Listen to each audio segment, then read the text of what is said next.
Di video yang lalu kita sudah menyinggung pembahasan bahwa dalam kacamata geografi, bumi masa prasejarah itu dibagi menjadi dua.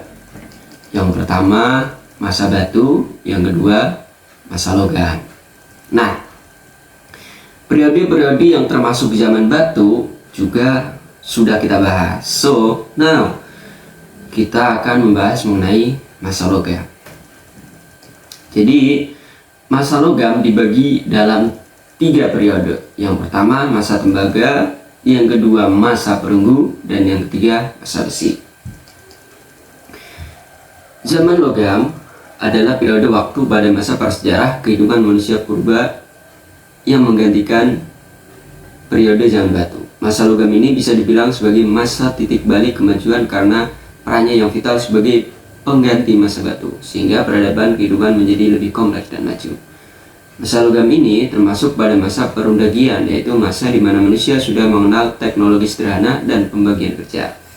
Namun, pada masa perundagian ini, pemakaian logam masih terbatas karena kesebarannya baru beberapa daerah. Yang pertama yaitu masa tembaga.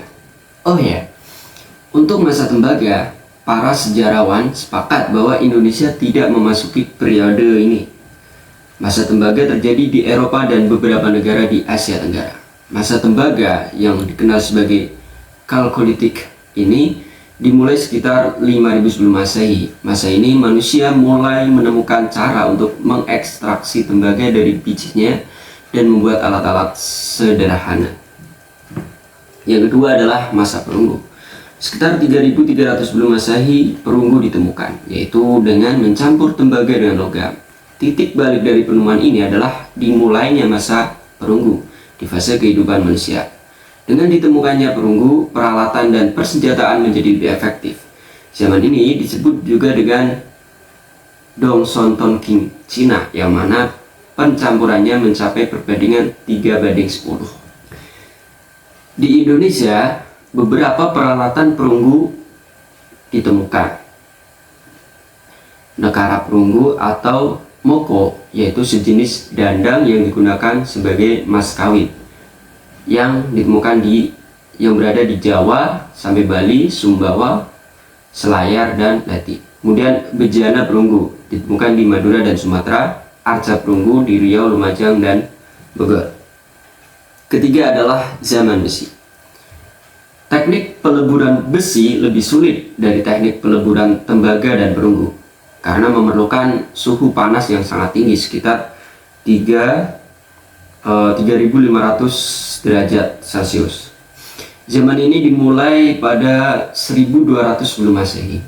Penemuan teknologi peleburan besi menjadi salah satu titik balik kemajuan peradaban manusia karena hasil yang dicapai, bijinya tinggal dituang sesuai bentuk keinginan, dan besi pun juga lebih kuat, efisien, dan tahan lama dari tembaga maupun perunggu.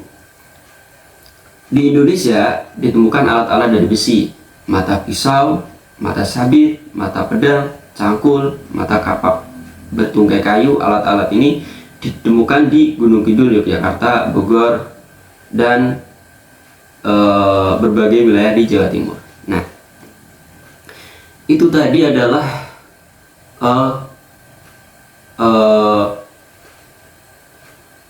pandangan masa prasejarah menurut kacamata geografi,